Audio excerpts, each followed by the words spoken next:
வணக்கம், நான் உங்கள் Yeshwanth Kumar. இன்னைக்கு நம்ம சேனலில் ஒரு சூப்பரான மட்டன் குருமா செய்கிறது எப்படின்னு பார்க்க போகிறோம். இந்த ரெசிபியும் நம்ம செய்கிற குருமாவும் ஆல்மோஸ்ட் ஒரே மாதிரி தான் இருக்கும். பட் இதில் இருக்கக்கூடிய டிஃப்ரென்ஸ் என்னென்னா, இதில் நம்ம அரிசியை வறுத்து அதை அரைத்து இதில் சேர்த்துப்போம். இப்போ இதுக்கு தேவையான இன்க்ரீடியன்ஸ் எல்லாமே ரெடியாக இருக்குது. ப்ரிப்ரேஷன் ஸ்டார்ட் பண்ணிவிடுவோம். ஃபர்ஸ்ட் நம்ம இந்த ரெசிபியில் ஆட் பண்ணக்கூடிய மசாலாவுக்கு தேவையான இன்க்ரீடியன்ஸை வறுக்க போகிறோம். அதுக்காக ஒரு பாத்திரத்தில் 4 to 5 டேபிள் ஸ்பூன் அளவு பச்சை அரிசி சேர்த்துக்கிறேன்.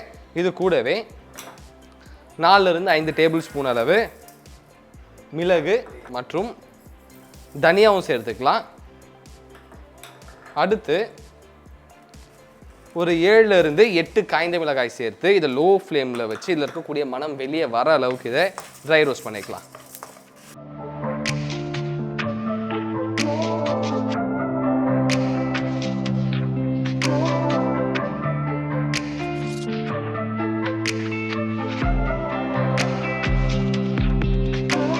இப்போ நம்ம இன்க்ரீடியன்ஸை நல்லா ட்ரை ரோஸ்ட் பண்ணியாச்சு. இதில் இருக்கக்கூடிய மனம் நல்லா வெளியே வர ஆரம்பிச்சிடுச்சு.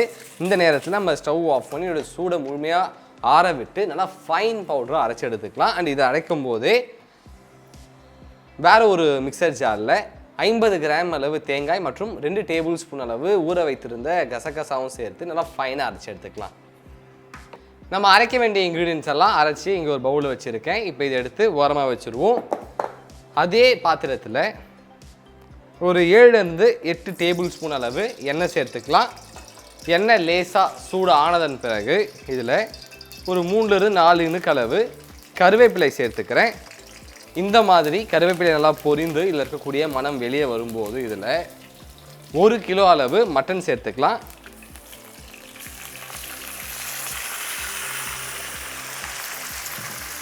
கூடவே 1 டீஸ்பூன் அளவு மஞ்சள் தூள் மற்றும் தேவையான அளவு உப்பு சேர்த்து இதை லோ ஃப்ளேமில் வச்சு அடுத்து ஒரு 5 to 6 நிமிடம் இதை நல்லா குக் பண்ணிக்கலாம்.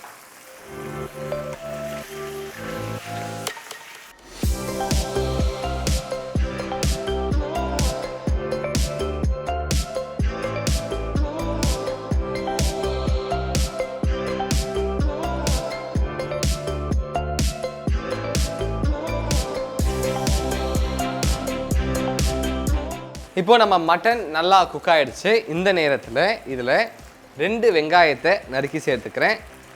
கூடவே 2 தக்காளியும் நறுக்கி சேர்த்துக்கலாம். அடுத்து 2 லிட்டர் அளவு தண்ணியும் சேர்த்துக்கிறேன்.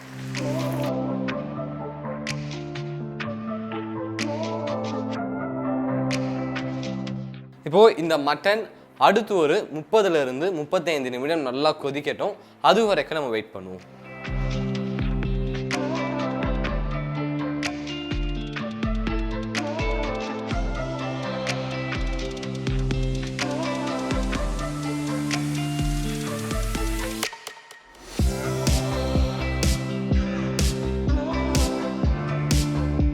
இப்போ நம்ம மட்டன் நல்லா குக் ஆகிடுச்சு.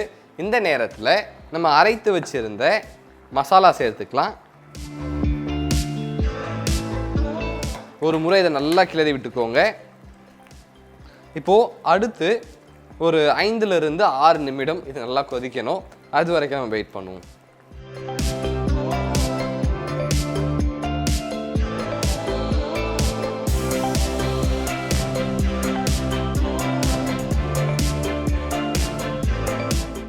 நம்ம அரைத்து வச்சிருந்த மசாலா சேர்த்து நல்லா இதை கொதிக்க விட்டதன் பிறகு இது கூடவே நம்ம அரைத்த தேங்காய் மற்றும் கசகசா கலவையும் சேர்த்துக்கலாம்.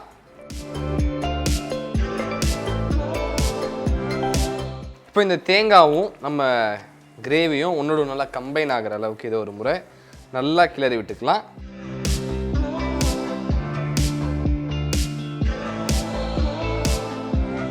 இப்போ கரெக்டாக ஒரு 2 நிமிடம் இது நல்லா கொதிக்க விடுங்க.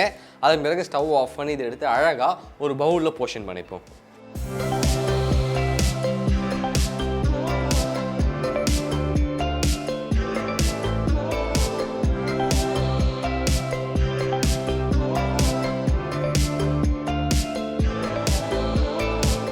ஒரு சூப்பரான மட்டன் பொருமா செய்கிறது எப்படின்னு பார்த்துட்டோம்.